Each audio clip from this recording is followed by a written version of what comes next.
Екінші дүниежүзілік соғыстың қорытындылары мен сабақтары қандай болды? Соғыстың негізгі кезеңдері 1939-1941 жылдар арасында Германия мен оның одақтастары Еуропада агрессиялық шабуылдарын бастады. 1941 жылы 22 маусымда Германия КСР-ға тұтқиылдан шабуыл жасап, шығыс майдан ашылды. 1941 жылы желтоқсанда Жапония ақштың Перл-Харбор базасына шабуыл жасап, ақш соғысқа кірісті. 1943-1945 жылдар арасында одақтастардың қарсы шабуылдары басталып, Германия мен Жапония жеңіле бастады. Соғыстың нәтижесі 1945 жылы Германия толық жеңіледі. 1945 жылы 6 және 9 тамызда ақш Жапонияның Хиросима мен Нагасаки қалаларына атом бомбасын тастады. 1945 жылы 2 қыркүйекте Жапонияның тізе бүгуімен соғыс аяқталды. Екінші дүниежүзілік соғыстың қорытындылары. Антигитлерлік коалицияның жеңісі. Германия мен оның одақтастарының жеңілісі. Неміс аумақтарын жаулап алу және олардың жеңімпаздар арасында бөлінуі. Біріккен ұлттар ұйымын құру. Фашизм мен нацизм идеологияларына тыйым салу және айыптау. Ұлыбритания мен Францияның жалпы әлемдік саясаттағы рөлінің төмендеуі. КСР мен ақш жоғарғы державаларға айналуда. Әлемді екі лагерге бөлу, қырғи қабақ соғыстың басталуы. Шығыс және орталық Еуропаның бірқатар мемлекеттеріндегі кеңес үкіметтерінің билікке келуі. Отарлық империялардың деколонизация және ыдырау процесінің басталуы. Соғысқа 61 мемлекет, дүние жүзі халқының 80% қатысты.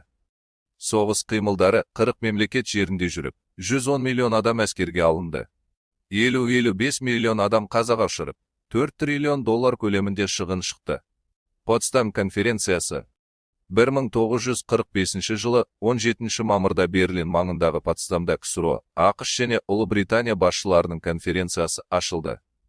Кеңестік делегацияны Сталин, америкалық делегацияны Трумен, британдық делегацияны Черчилль, ал 28 маусымда Ұлыбританиядағы сайлауда либерал партиясы жеңгеннен кейін Итли басқарды.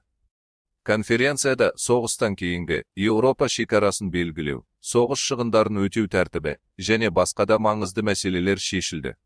Конференцияда Кенигсберг қаласымен бірге Шығыс Пруссияның бір бөлігін Кеңес одағына, ал бір бөлігін Польшаға беру туралы шешім қабылданды.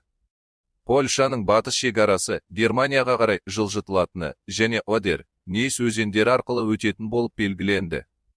Конференцияда одақтастар жеңіске жеткен мемлекеттер арасында жекеленген мәселелер бойынша дипломатиялық талас туды, сондай-ақ соғыстан кейін қоғамды қалпына келтіру бойынша негізгі шешімдер қабылданды.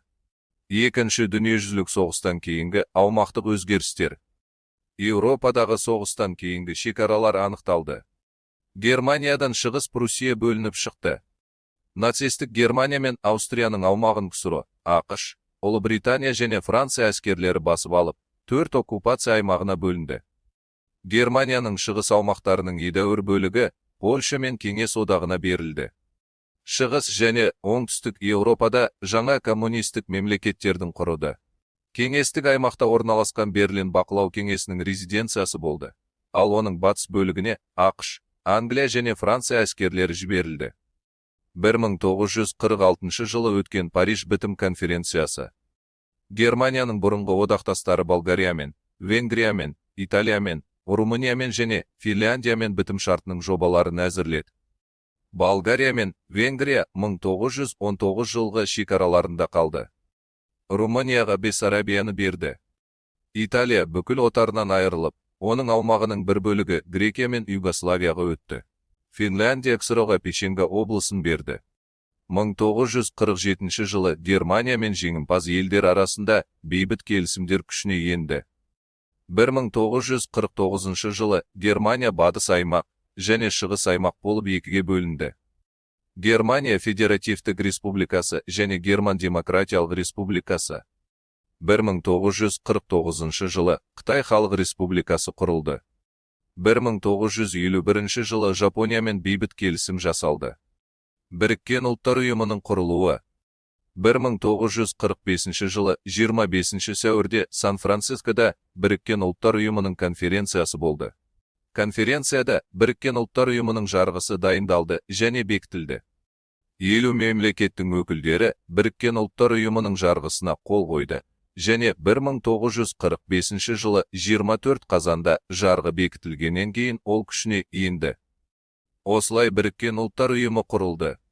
Мақсаты: халықаралық бейбітшілік пен қауіпсіздікті сақтау, агрессия актілерін басу, халықаралық дауларды бейбіт жолмен шешу, ұлттар арасында достық қатынастарды дамыту, халықаралық ынтымақтастықты нығайту, адам құқықтары мен бостандықтарын қорғау, әскери қылмыскерлерге арналған сот процестері.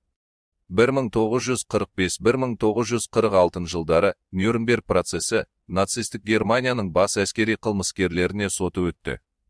1946-1948 жылдары арасында Токио процесі Жапонияның бас әскери қылмыскерлеріне соты өтті. Сот нәтижелері: Германия мен Жапонияның жоғары лауазымды әскери қызметкерлері өлім жазасына кесілді. Нацизм мен фашизмді жақтаушылар қоғамнан аластатылды.